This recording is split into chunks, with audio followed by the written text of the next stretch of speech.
குழந்தைகளுக்கு வெள்ளை சர்க்கரை ஆபத்தா? நாட்டு சர்க்கரை பயன்படுத்தலாமா? பனவெல்லம் பயன்படுத்தலாமா? தேன் கொடுக்கலாமா? இதில் எது பெஸ்ட்டு? வாங்க வீடியோக்குள்ளே போய் தெரிஞ்சுக்கலாம்.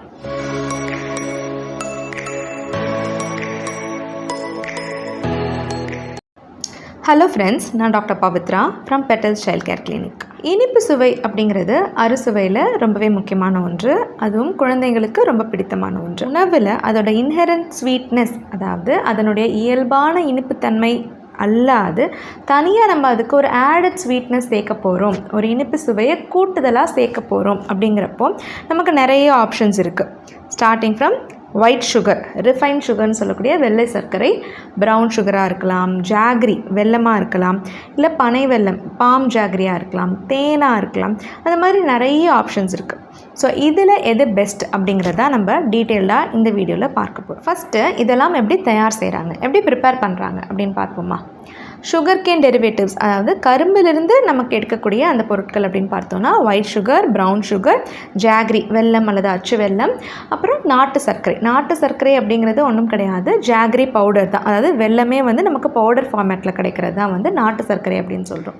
இதை தவிர பனைமரத்துலேருந்து கிடைக்கக்கூடிய அந்த டெரிவேட்டிவ்ஸ் அப்படின்னு பார்த்தோம்னா பனை வெல்லம், அதாவது பாம் ஜாகரி, பனங்கற்பட்டி, பனங்கற்கண்டு போன்ற விஷயங்கள். தேன், அதாவது ஹனி அப்படிங்கிறது நமக்கு எல்லாருக்குமே தெரியும். தேனீக்கள் அந்த தேன் கூடில் சேகரிக்கக்கூடிய அந்த நெக்டர் மூலமாக நமக்கு கிடைக்கக்கூடியது தேன். ஸோ அது ஒரு தனி என்டிட்டி. இதை தவிர இன்னமும் கூட நிறைய ஆப்ஷன்ஸ் இருக்குது. லைக் கோகனட் ஜாகரி, தேங்காயிலிருந்து எடுக்கக்கூடிய ஒரு விதமான ஸ்வீட்டனிங் ஏஜென்ட்டு. சுகர் பீட்ஸ், அதாவது நம்ம ஊரில் இருக்கக்கூடிய அந்த சர்க்கரைவள்ளி கிழங்கு போன்ற கிழங்கு வகையிலிருந்து வெளிநாடுகளில் ஒரு விதமான சர்க்கரை தயார் செய்வாங்க.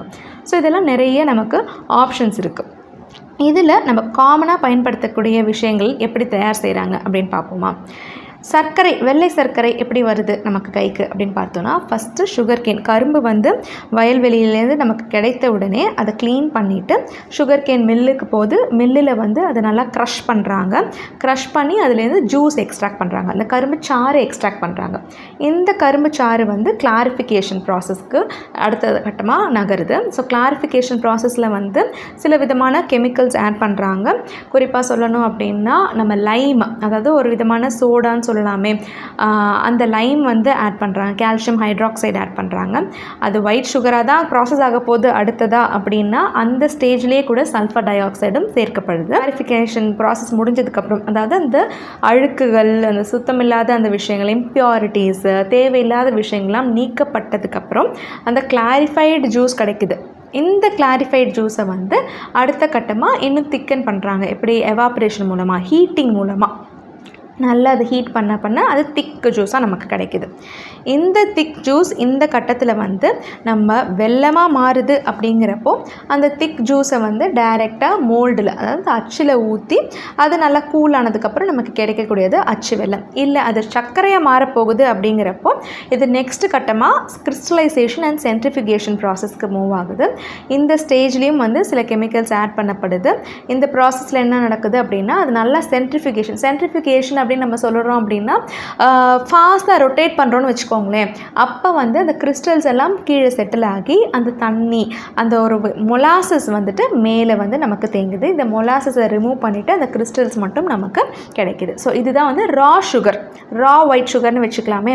ஸோ இந்த ரா சுகர் நமக்கு கிடைக்குது, மொலாசஸ் நீக்கப்பட்டது.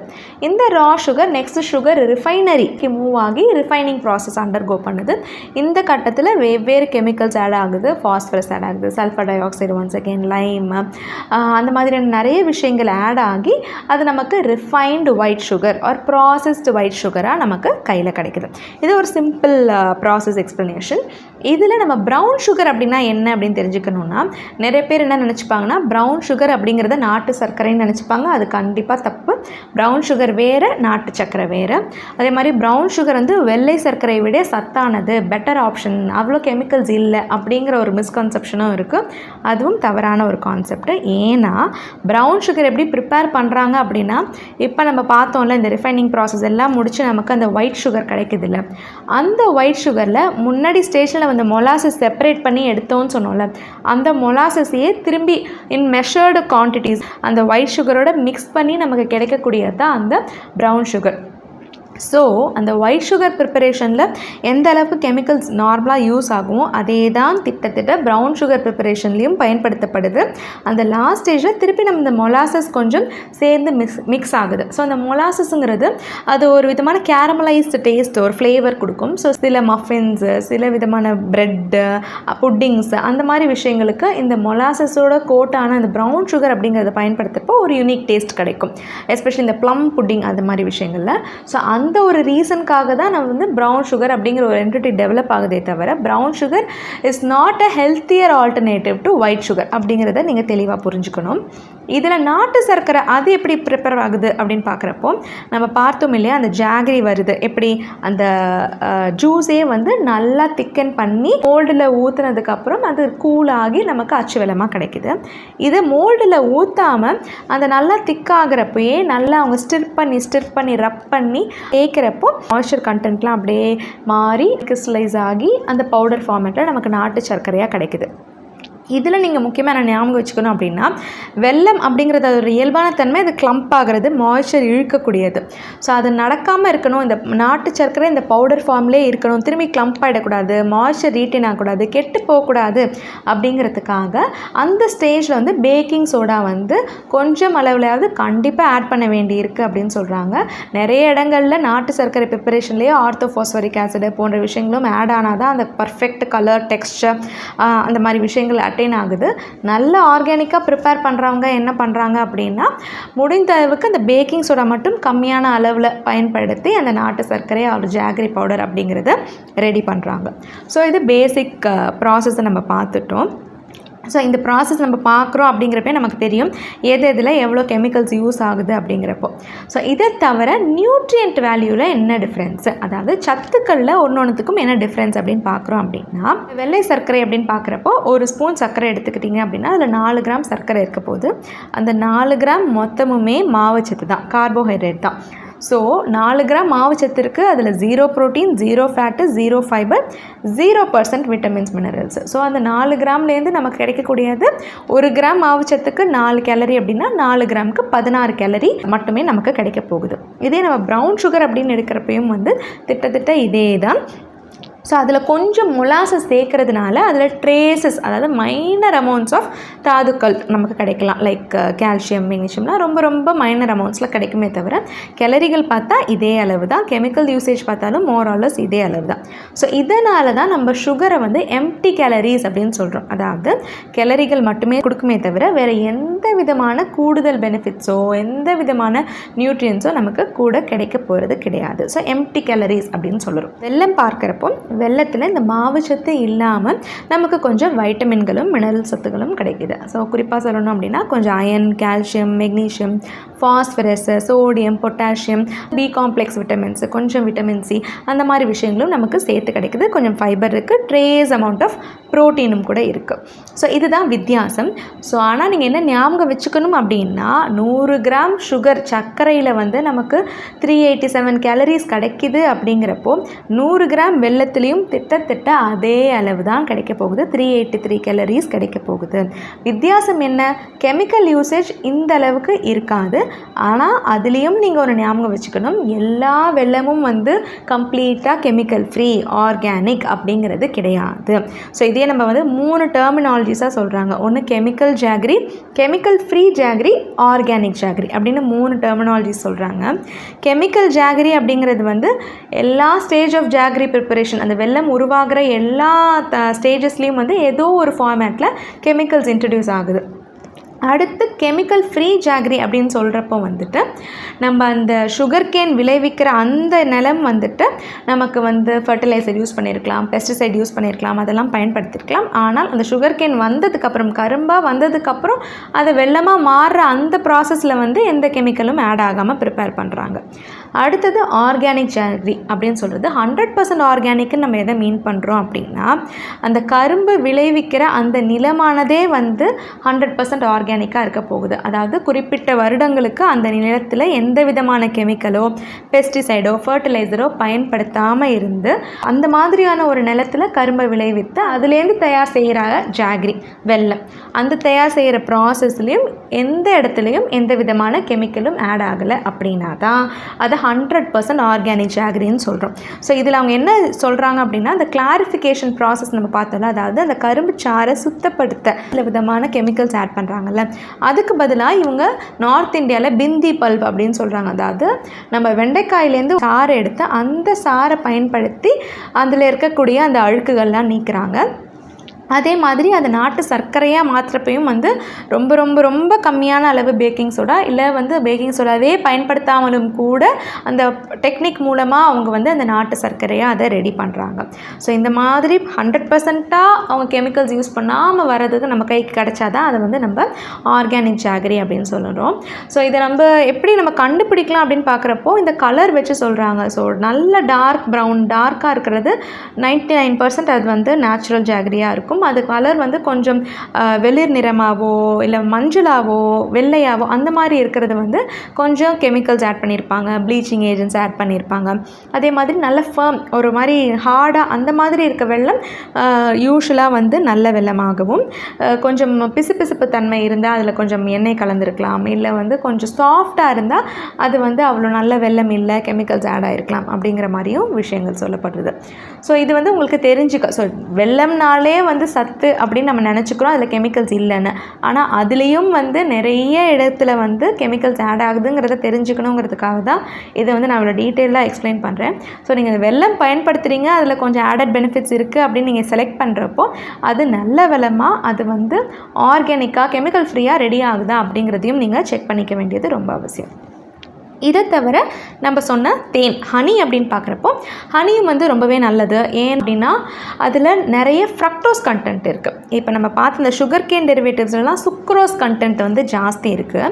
ஆனால் ஹனி வந்து அந்த பிளான்ட்ஸ் பேஸ்டாக வரதுனால சுக்ரோஸுக்கு பதிலாக ஃப்ரக்டோஸ் நிறையா இருக்குது. ஸோ ஃப்ரக்டோஸுங்கிறது நம்ம பழங்களில் இருக்கக்கூடிய அந்த சுகர் தான் நம்ம சொல்லுவோம். ஸோ இதில் 40% ஃப்ரக்டோஸ், 30% குளுக்கோஸ், 17% தண்ணீர் இருக்குது. ஸோ இந்த ஃப்ரக்டோஸ் ஜாஸ்தி இருக்கிறனால என்ன அட்வான்டேஜ் அப்படின்னா இதோட கிளைசிமிக் இண்டெக்ஸ் வந்து கொஞ்சம் கம்மி. ஸோ ஜாகரியில் வந்து 85 இருக்குது கிளைசிமிக் இண்டெக்ஸ் அப்படின்னா ஹனியில் வந்து அரவுண்ட் 50 தான் இருக்குது glycaemic index. So glycaemic index அப்படின்னா என்னன்னா நம்ம ரத்தத்தில் அது குளுக்கோஸ் லெவல்ஸை எவ்வளோ ஃபாஸ்ட்டாக ஸ்பைக் பண்ணோம் கூட்டும் அப்படிங்கிறதுக்கான ஒரு இண்டிகேட்டர், ஒரு அளவு. ஸோ அந்த அளவு வந்து தேனில் கொஞ்சம் கம்மியாக இருக்குது, அது ஒரு நல்ல விஷயம். இன்னொரு நல்ல விஷயம் என்ன அப்படிங்கிறப்போ தேனில் ஃப்ரக்டோஸ் ஜாஸ்தி இருக்கனால இந்த இனிப்பு சுவை அந்த தன்மை வந்து கொஞ்சம் ஜாஸ்தி. ஸோ நீங்கள் 1 டீஸ்பூன் சர்க்கரை போட வேண்டிய இடத்துல ஒரு 1/2 டீஸ்பூன் ஹனி சேர்த்துக்கிட்டிங்கனாலே கூட அந்த இனிப்பு தன்மை வந்து நமக்கு டெலிவர் ஆகிடும். ஸோ அது இன்னொரு முக்கியமான விஷயம்.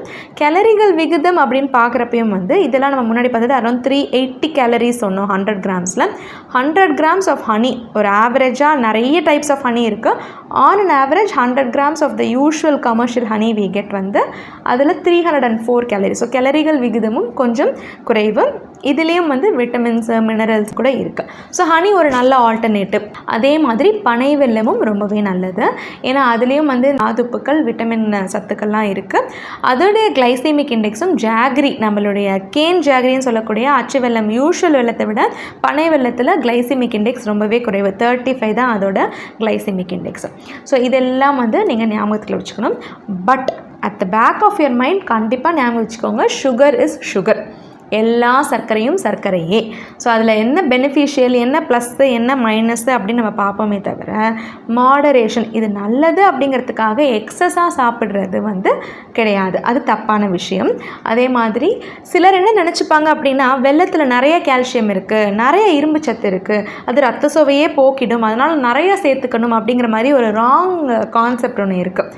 அது கண்டிப்பாக தப்பு. ஏன்னா இதிலலாம் இருக்கக்கூடியது வந்து ரொம்ப ரொம்ப minor amounts of calcium, potassium iron அந்த அளவில் தான் இருக்கும். அதாவது நம்ம எம்டி கேலரிஸு வெள்ளை சர்க்கரைக்கு போகிறதுக்கு பதிலாக இதெல்லாம் நம்ம சூஸ் பண்ணுறப்போ கொஞ்சம் அந்த நமக்கு இந்த விட்டமின்ஸ் மினரல்ஸ்லாம் ஆடட் பெனிஃபிட்டாக கிடைக்குமே தவிர, நீங்கள் ஒரு அயன் குறைபாடை போக்குறதுக்கு நான் வெல்லம் சாப்பிட்டு போக்க போகிறேன் அப்படிங்கிறது அது வந்து நீங்கள் ரொம்ப நிறைய வெல்லம் சாப்பிட்டால் மட்டுமே அது நடக்குமே தவிர நம்ம யூஷுவல் டோசேஜில் நடக்காது. அப்படி நீங்கள் ரொம்ப நிறைய வெல்லம் சாப்பிட்டு அந்த அயன் குறைபாடை போக்க போகிறீங்க அப்படின்னா அதுக்கு முன்னாடியே வந்து உங்களுக்கு டைப் 2 டயபெட்டிஸும் அதிக உடல் பருமன் போன்ற நிறைய வியாதிகள் கொண்டு வந்துடும். ஸோ நீங்கள் வந்து ஒரு சத்துக்காக நீங்கள் சாப்பிட்றீங்க அப்படின்னா அதுக்கு நிறைய ஆப்ஷன்ஸ் இருக்குது. ஒரு இரும்பு சத்துக்காக நீங்கள் ஒன்று எடுத்துக்கணுன்னா அகத்திக்கீரையோ முருங்கைக்கீரையோ ஒரு கப்பு வேக வச்சு சாப்பிட்றீங்க அப்படின்னா அது வந்து உங்களுக்கு அந்த குறைபாடு தீக்கிறதுக்கு ஹெல்ப் பண்ணுமே தவிர, இதெல்லாம் வந்துட்டு உங்களுக்கு அந்த விட்டமின்ஸ் மினரல்ஸுங்கிறது ஆடட் பெனிஃபிட்ஸை தவிர that is not there prime nutrient. Prime nutrient என்ன? மாவுச்சத்து தான், சர்க்கரை தான். ஸோ அதை மனசில் வச்சுக்கோங்க. ஸோ ப்ரைமாக அது கொடுக்க போகிறது கேலரிகள் தான். ஸோ இது எல்லாருக்குமே ஞாபகம் வச்சுக்கணும். குழந்தைகளுக்கு பெரியவர்களுக்கு எல்லாருக்குமே காமனான ஒரு விஷயம் தான். ஸோ நீங்கள் ஒன்ஸ் இன் அ வைல் நீங்கள் ஸ்வீட்ஸ் எடுத்துக்கிறீங்க சாப்பிட்றீங்க அப்படின்னா எந்த தவறும் கிடையாது. பட் டெய்லி பேசிஸில் யூஸ் பண்ணுறப்போ இந்த விஷயங்கள்லாம் கொஞ்சம் மனசில் வச்சுக்கிட்டு ஹெல்த்தியான ஆப்ஷன் சூஸ் பண்ணிக்கோங்க. Last but not the least adulteration, கலப்படம் பற்றி நான் சின்னதாக சொல்லணும்னு நினச்சேன். ஸோ இது நம்ம கெமிக்கல்ஸு அந்த விஷயங்களை தாண்டி அடல்ட்ரேஷன், கலப்படம் அப்படிங்கிற ஒரு விஷயமும் இருக்குது. தேன் வாங்குறீங்க அப்படிங்கிறப்போ அதில் கொஞ்சம் சுகர் சிரப் கலந்து இருக்கலாம். ஸோ அதை எப்படி கண்டுபிடிக்கிறதுங்கிறது பேசிக் டெக்னிக்ஸ் வந்து நீங்கள் தெரிஞ்சுக்கோங்க. ஸோ நீங்கள் தேன் வந்து நம்ம நிறைய பேருக்கு ஆல்ரெடி தெரியும். தேன் ஒரு சொட்டு தண்ணியில் போடுறப்போ ஐடியலாக நல்ல தேன், சுத்தமான தேனாக இருந்துச்சுன்னா அது கரையாது. ஆனால் அது சர்க்கரை பாகாக இருந்தால் அது அப்படியே அந்த தண்ணியில் கரைஞ்சு போயிடும். இன்னொரு சின்ன டெக்னிக் என்ன அப்படின்னா, இது வந்து இன்ஃபேக்ட் நம்ம கவர்மெண்ட்டு FSSAயே வந்து ரிலீஸ் பண்ணியிருக்காங்க. இதெல்லாம் ஒரு ப்ரோட்டோக்கால் மாதிரி. ஒரு சின்ன பஞ்சில் வந்துட்டு தேனை நனைச்சிட்டு அதை எரிக்கிறப்போ ஒரு மேஸ்டிக் கொளுத்தி அதை எரிச்சு விடுறப்போ தேனாக இருந்தால் அது அப்படியே எரிஞ்சு பொசுங்கிடும். ஆனால் அதில் கொஞ்சம் சுகர் சிரப் இருக்கிறப்போ, அதாவது கொஞ்சம் சர்க்கரை பாகு சேர்ந்த தேனை, கலப்பட தேனாக இருந்தால் அப்படின்னா அது இந்த வெடிக்கும். ஏன்னா அது நீர்த்தன்மை இருக்கிறதுனால. அது ஒரு சின்ன ட்ரிக்கு. வெல்லம் நான் முன்னாடியே சொன்ன மாதிரி கலர் ஒரு இம்பார்ட்டன்ட் விஷயம். அதே மாதிரி அதோட டெக்ஸ்சர், ஹார்ட்னஸ் அப்படிங்கிறதும் ஒரு இம்பார்ட்டண்ட் விஷயம். ஜாகரியுமே கூட வந்து நீங்கள் டேஸ்ட் பண்ணி பார்க்குறப்போ முழுமையாக இனிப்பாக இருந்துச்சு அப்படிங்கிறப்போ அது நல்ல ஜாகரின்னு எடுத்துக்கலாம். கொஞ்சம் அதில் ஏதோ ஒரு கசப்புத்தன்மை, நாக்கில் ஒரு கசப்புத்தன்மை தென்பட்டுச்சு, ஒரு புளிப்பு இல்லை அந்த மாதிரி வேறு ஒரு டேஸ்ட் கூட தெரிஞ்சுது அப்படின்னா அதில் ஏதோ கெமிக்கல்ஸ் இருக்குது, இல்லை கலப்படம் இருக்குது அப்படிங்கிறது தெரிஞ்சுக்கலாம். ஸோ இதனுடைய ஒரு அவேர்னஸும் வந்து ரொம்பவே அவசியம். ஸோ இது எப்படி நம்ம ஆடட் சுகரை ஹெல்த்தியான ஒரு சாய்ஸாக எடுத்துக்கலாம் அப்படிங்கிறத டிஸ்கஸ் பண்ணியிருக்கோம். Until we meet next, do like, comment, share and subscribe. Thank you.